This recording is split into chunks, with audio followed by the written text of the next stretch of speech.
Kali ini kita akan meracik PC dengan budget sangat terbatas buat Anda, para desainer, dan orang-orang yang mau ngedit-ngedit video, dan tentu saja pasti bisa gaming.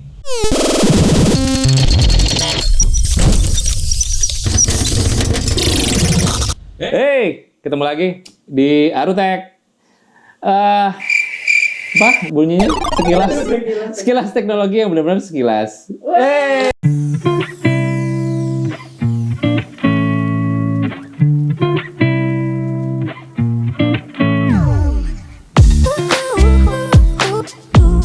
Oke, komponen pertama yang paling pertama kita bahas yaitu otak yang biasa rancu antara bonggohan apa kecil. Ini CPU. Monggo. Nah, ini CPU yang kita angkat hari ini adalah CPU N3. Walaupun N3 dia masih powerful karena dia Anda bisa cek sendiri lah kalau masalah benchmark. Nanti kita benchmark terakhir aja. Core i3 seri 9100F. Mungkin sudah produk agak lama, tapi untuk kebutuhan-kebutuhan sekarang sih masih bisa lah untuk bisa dipakai untuk desain maupun untuk kebutuhan video. Kalau di speknya sih maksimum clockwork-nya adalah 3,6 GHz dan cache-nya ada 6 MB. Soketnya 6 LGA 1151. Jadi kita coba unboxing. Ini sudah bukaan ya, tapi kita lihat isinya apa aja sih. Ya chipnya sebenarnya kecil banget ya, cuman gini doang. Dapat stok fan, CPU fan, sama ya tentu saja the chip. Ya sesuai sih. Oke, berikutnya ini komponen yang sebenarnya tidak wajib-wajib banget karena kita bisa pakai yang stok ya. Stok ini sebenarnya cukup sih untuk kebutuhan sehari-hari, daily use. Cuman kalau Anda punya ada kesempatan untuk oprek, ini bisa overclock. Tapi kayaknya saya kurang tahu ya, versi 9100 itu apa bisa overclock. Ini kita dapat dari ID Cooling, bukanya agak keras mungkin nanti di awal, dengan satu fan. Nah ini, nah dia ini apa? Pakai tower cooling kayak di AC aja. Nah, dengan 4 pipe tembaga dari bawah yang langsung tidak monoblok ya, disambung ke aluminium dan tembaga di sini. Dan di sini udah ada sirip-sirip, nggak tahu ada berapa sirip nggak tahu. LGA 1151 juga bisa pakai ini. Jadi rata-rata Intel bisa pakai ini. Kemudian masangnya mungkin agak susah. Nanti mungkin Anda harus melihat casing Anda, apakah jedok dengan atasnya karena dia modelnya agak tinggi. Ini sekitar mungkin 12 cm tingginya. Jadi ya kalau Anda mau pakai ini, lihat dulu casing Anda cukup nggak buat naruh ini. Sama jangan sampai kena memori ya, RAM di sampingnya. Jadi, karena dia berhubung pakai Intel aliran biru, kita butuh ginian nih di motherboard. Ada bracket yang harus Anda paskan karena kalau di AMD Anda cukup mengunci ininya ada soket yang sudah bracket yang udah disediakan di motherboard. Tapi kalau yang biasanya sih nggak ada. Kalau nggak ada ya pakai ini. Nanti tinggal dicantolin di sini. Apa bahasa Indonesia cantolan apa, Mel? Dikaitkan. Oh, dikaitkan di itu ya. Oke, produk berikutnya. Ini adalah papan ibu. So, bahasa Indonesia. Oh, bahasa Inggrisnya? Yes. Motherboard. This is Intel motherboard dengan seri H310M. Ini nggak mahal, tapi paling nggak kayak di HP iPhone ada Pro series. Berarti paling nggak MSI bisa komponennya masih bisa dipertanggungjawabkan. Tapi rata-rata sekarang sih komponen motherboard tuh bagus-bagus. Ini hati-hati megang komponen yang tadi juga, itu sebisanya kalian harus menghindari listrik statis di tangan-tangan Anda. Nah, ini kan ada apa namanya? Ini buat RAM ya. Kalau Anda buat RAM, nanti kita bahas lebih lanjut lah. Ini buat apa namanya? CPU-nya nanti diletak ke sini. Ini power socketnya. Di sini juga power socket, ada 2 power socket. Di sini untuk USB storage. Nanti mungkin layoutnya mirip-mirip dengan desain-desain lain selain motherboard model ini. Kalau yang di belakang nih I/O ya. I/O-nya tuh di sini ada PS keyboard. Oh, masih ada PS keyboard ya. PS keyboard, ada 2 USB di atas. Ini ada DVI. Berarti DVI nggak tahu nih ya bisa apa enggak, karena biasanya kalau yang ada output output videonya ini untuk yang integrated motherboard, jadi ada grafiknya. Sini ada VGA juga. Ini HDMI juga ada. 2 USB A 3.0. Ini ada LAN port, ada 2 USB lagi di belakang yang biasa kayak 2.0.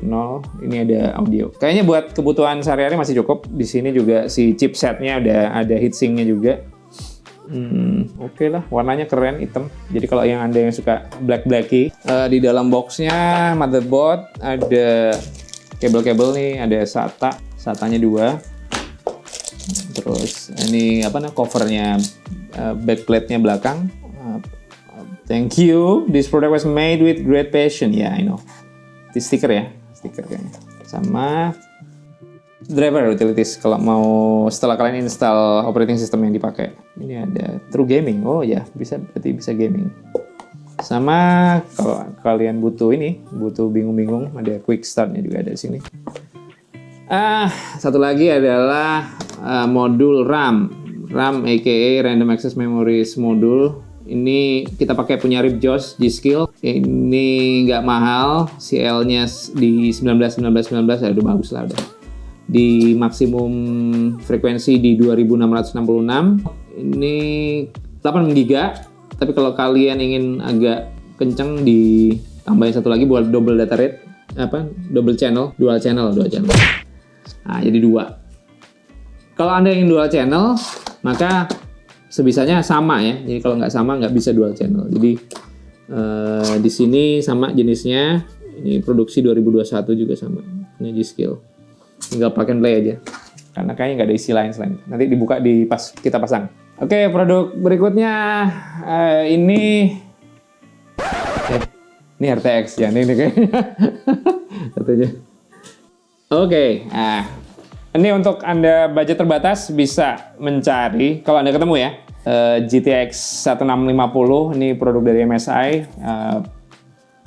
Ventus ini namanya, Ventus XS. Mungkin kipasnya cuma 2, jadi mungkin kalian bisa bertahan di frekuensi yang stok aja, karena takutnya kepanasan. Tapi nggak apa-apa sih kalau Anda pengen, ini udah OC edition, itu maksudnya dia udah di overclock dari pabrik ya. Jadi mungkin lebih kenceng daripada yang buatan Nvidia-nya aslinya, stoknya. Kita buka, ada kwitansi, ada thank you lagi dari MSI. MSI sering thank you. Sama-sama MSI. Siapa tahu mau jadi sponsor. Ini quick start biasa dengan beberapa bahasa di situ. Ini dia. Ini produknya. Kita keluarin. Oke.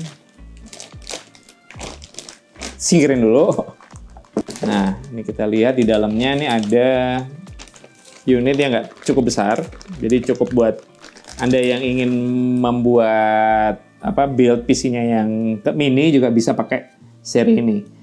Dan ini bukan bisa dibilang kecepatan tinggi juga, paling nggak sudah bisa CUDA cores dan teman-temannya. Nanti spek aslinya Anda bisa baca di manapun dari layar ini ya. Ini bahan plastik semuanya, aluminium fin-nya kelihatan jelas ya, dan kipasnya 2 pasti, searah semuanya. Terus backboard-nya tidak ada pelindung, jadi ini akan terekspos di sisi atas kalau kalian pasang miring. Jadi nanti posisinya biasanya tidur gini ya, kalau Anda tegakkan. Ini dalamnya I/O-nya ada satu DVI, satu lagi ini namanya DisplayPort dan HDMI. Jadi masing-masing satu. Jadi kalau Anda mau pakai monitor, sebisanya ya beda-beda interface ya, kabelnya Anda bedakan. Misalnya kalau mau pakai multi monitor mungkin seperti itu. Tapi bisa juga kalau misalnya kabelnya cuma sejenis ya tinggal cari adaptornya. Asal ini cukup, mungkin tempatnya juga nggak terlalu sempit ya. Ini bawahnya bolong juga. Bisa buat ngeluarin panas. Oke, berikutnya ini penting banget ini. Lux Aerocool, dia lumayan harganya menarik sekali di marketplace, tapi dengan spek yang bronze, 80 bronze, dan ini capacity-nya 550, udah cukup banget buat kebutuhan mendasar, dan udah pakai VGA tadi ya. Tinggal sekarang ada garansi juga. Ini warnanya hitam, sudah cukup berat. tanpa RGB, jadi warnanya tidak ada lampu ya. Kita pakai, nah ini kipasnya satu di atas, ini garansinya sudah ada, kabel biasa dan kabelnya kabel pipih, tidak moduler, jadi bisa agak-agak menghemat tempat sih, asal notonya agak pas. Berikutnya ini penting, dimana saya sendiri merasakan transisinya menggunakan sebuah SSD. Ini bukan SSD yang terbaru, tapi ini sudah cukup kencang dibandingkan Anda menggunakan hard disk. Sekalian hard disknya.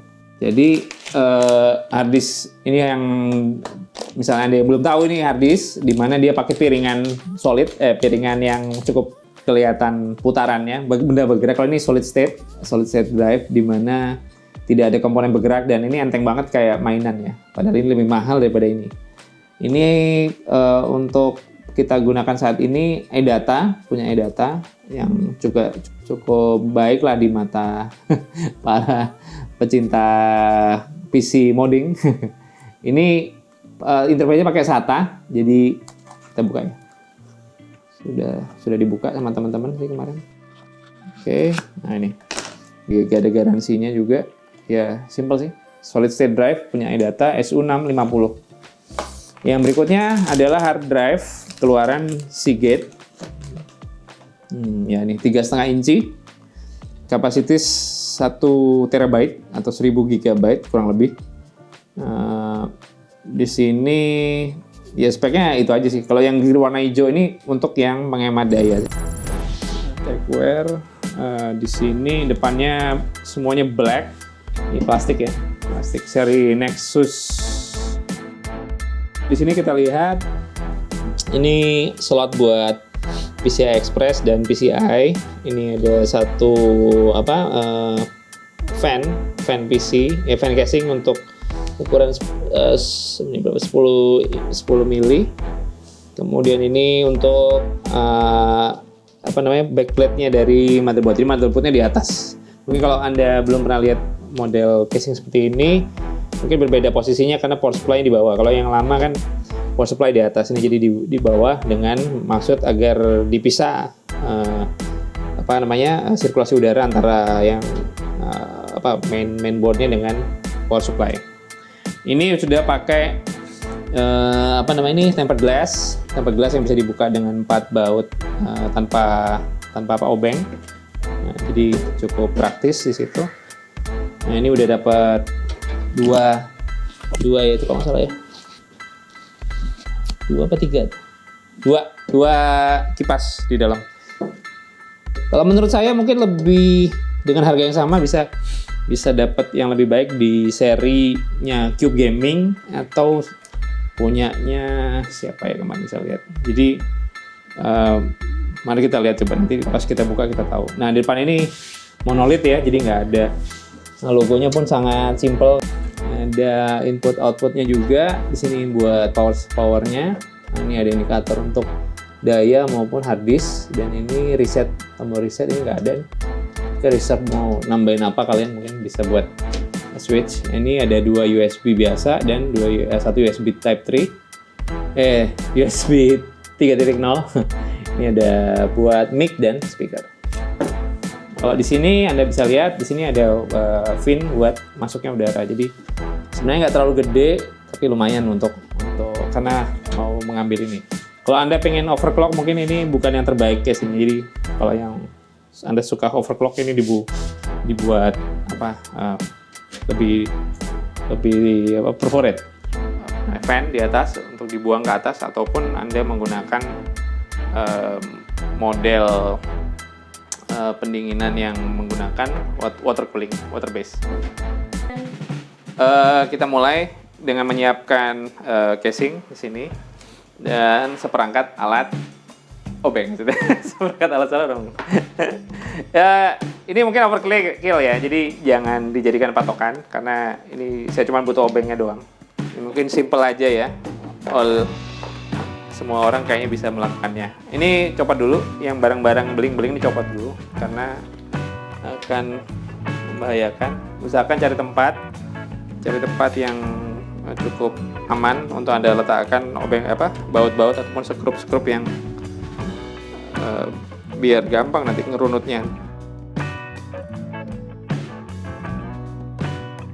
Anda bisa pakai barang apapun kalau Anda nggak ada tempat ya, pakai plastik atau apapun.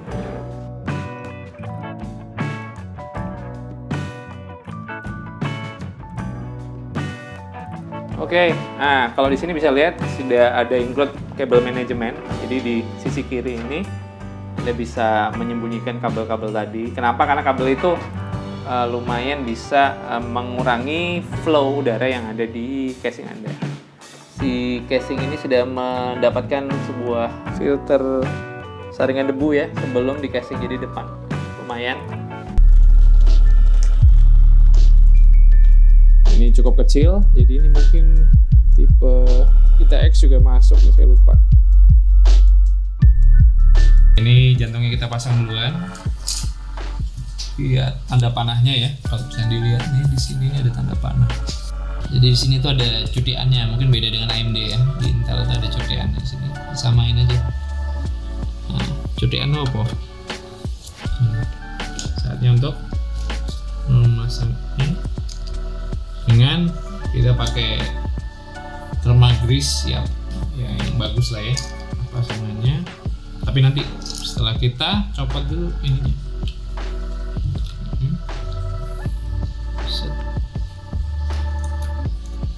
Gitu. Dan seret ini udah. Kok. Nah, jadi kan perlu bracket ginian untuk dipasang di sini karena dia nggak ada tempat buat wind towernya lagi. Nah, ini kan dia lepasin dulu. Kalau dia LGA 115 something, maka ininya nggak ada keluar starting masuk. Jadi ini misalnya gini ya. Ini ada kayak pengunci samping ini. Kuncinya ini masukin di selaknya yang situ. Terus sampai dia masuk. Ini masuk ya. Nah, masuk baru diputer supaya nggak ada keluar gini. Soalnya sudut ininya di LGA 115 ke atas agak lebar, jadi diambil yang terluar. Maksudnya terlebar itu jarak lubangnya kan ini bisa buat semua sih. Ini juga sama, masuk ke lubang ini, tekan dikit, putar. Juga sama.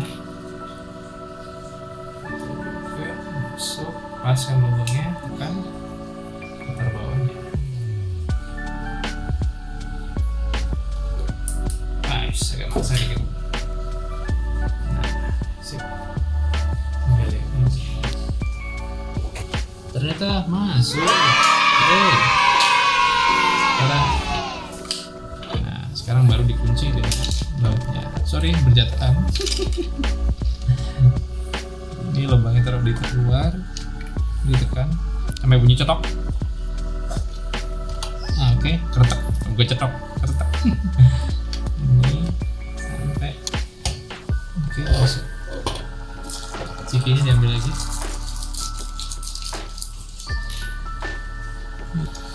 Saat ini kita kasih ini masuk. Cetak. Okay.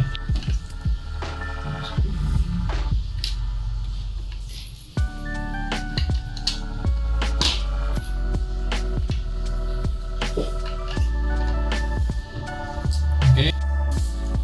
Lapin. Ya, yang bersih lah ya. Buat masukin ini kita peeling dulu.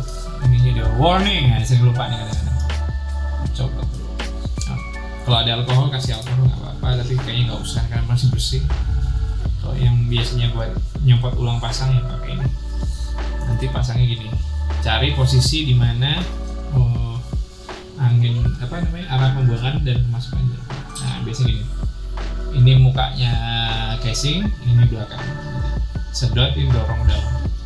Yang pakai satu kipas ya, jadi kipasnya di depan. Oke, kita mulai dengan teori macam-macam sih, ada yang pakai, kalau saya sih biasa silang.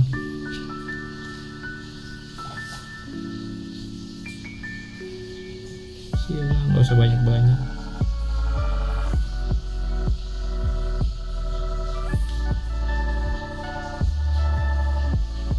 Oke, nah biasanya Pas saya titik-titiknya nih. Udah. Ya, cukup. Pasang. Sama ambil satu sih.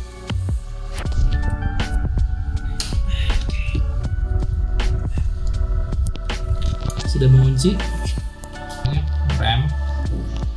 Remnya cari sisi tengahnya ini. Oke, untuk dibalik. Mesinnya ini dibuka. Masukkan dari yang belakang dulu berarti. Tekan aja langsung.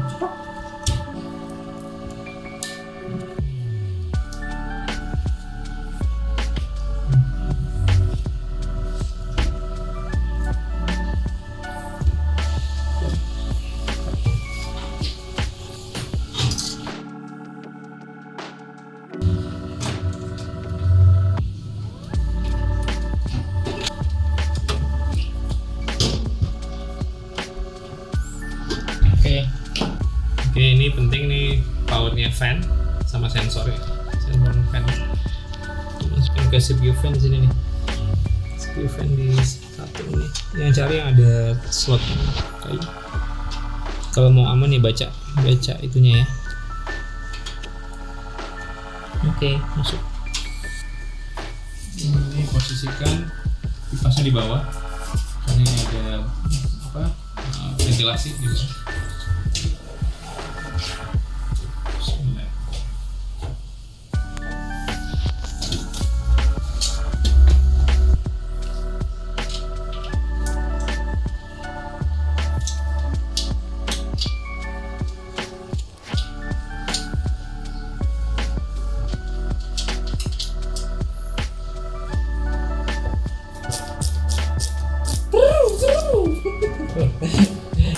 Lawan ya.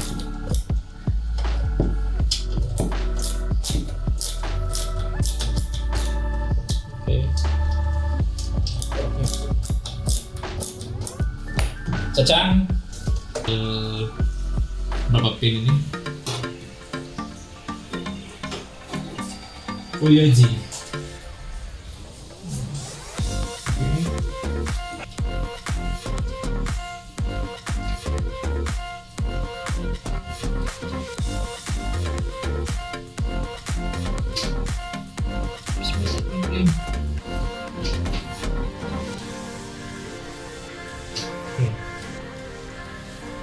Berikutnya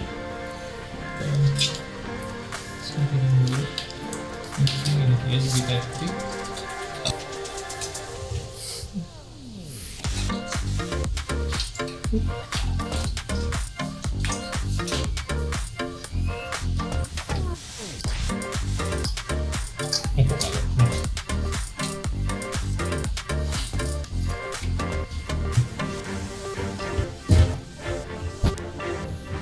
Sip.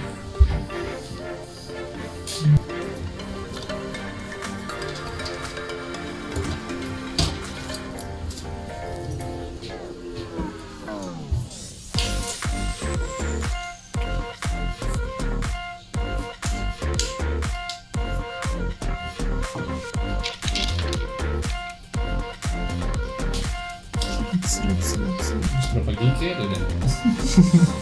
Ini 4K kan? Ini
Yang perlu diperhatikan adalah pemasangan kabel-kabel pin I/O untuk front panel dan motherboard.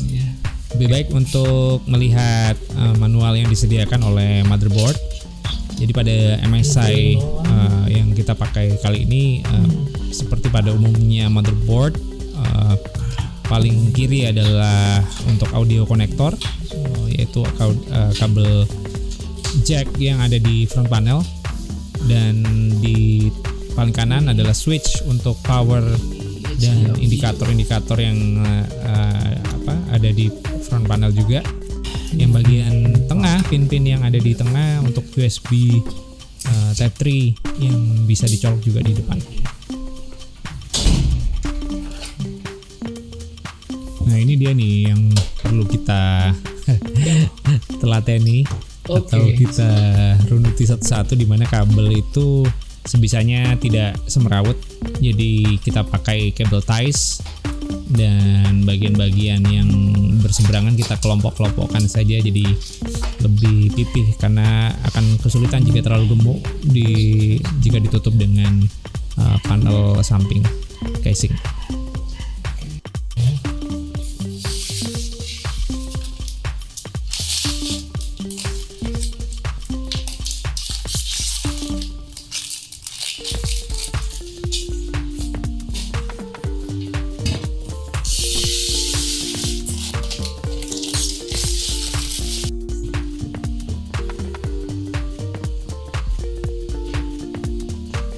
Kita sempatkan untuk melakukan benchmarking pada PC ini dengan terlebih dahulu menginstal operating system.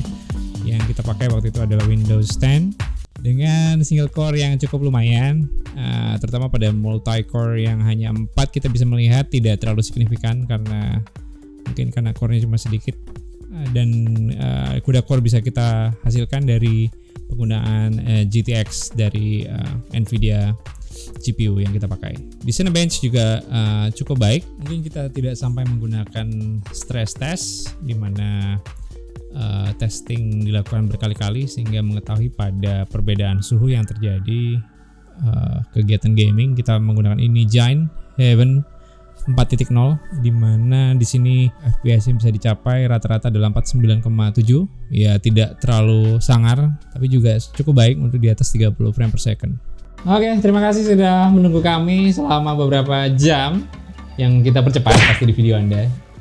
Mungkin kesimpulannya adalah Anda harus lebih mengenal ketika Anda harus menambahkan ini heatsink yang tower ya. Mungkin akan menambah effort lebih dibanding Anda menggunakan CPU fan yang stock, karena dia posisinya ngabisin tempat, jadi tangan Anda yang mungkin yang gendut-gendut tangannya bisa masuk karena di bagian power yang di atas itu juga akan kesulitan, dan maupun memasangnya. Jadi mungkin urutannya yang tadi kita coba mungkin sudah lumayan tepat ya. Jadi si CPU-nya masuk duluan, baru GPU maupun RAM-nya nyusul setelah kita pasang ke bodinya casing. Kemudian kabel-kabel power mungkin yang paling susah adalah di area tengah itu. Kita coba ambil casing fan-nya untuk tidak langsung ke direct ke PSU, tapi kita ngambil powernya dari motherboard. Ini juga yang SATA ini juga harus diperhatikan arah dari kabelnya, karena yang sini ternyata nggak cukup buat ngadep ke dalam, jadi kita putar ke sana. Tadi juga sempat, kalau mungkin teman-teman perhatikan, kebalik kita masangnya tadi. Kemudian ketika Anda menggunakan motherboard yang micro ATX kayak gini, jadinya slot untuk PCI Express-nya tadi cuman syarat ya. Jadi kita coba pasang wireless adapter. Kita coba pasang di situ, ternyata nutupin kipasnya dari si GPU ini. Mungkin kalau nggak pakai GPU itu mungkin akan lebih bisa dipakai. Jadi sekarang satu slot PCI Express yang paling bawah, karena dia motherboardnya kecil, jadi nggak bisa dipasang. Ya, thank you semuanya guys. Jangan lupa sempatkan Anda untuk mengklik tombol apapun yang ada di YouTube Anda kecuali reports. Termasuk di situ ada subscribe dan like jika Anda suka. Dan jangan lupa Anda sebar juga jika itu bermanfaat buat teman-teman Anda yang butuh PC dengan harga di bawah 10 juta ini. Sudah termasuk monitor ya. Jadi kalau sudah termasuk monitor juga masih di bawah 10 juta. Di hari dimana kita publish video ini. Mungkin produk-produknya pun tidak flagship yang pasti, tapi dengan perkembangan yang sekarang sih sudah cukup efisien untuk bisa mengerjakan pekerjaan-pekerjaan Anda sehari-hari sebagai desainer, arsitek, ataupun yang berhubungan dengan grafis. Gitu dari kami. See you again guys. Jangan lupa pantau terus video-video kami berikutnya, dan see you again next time.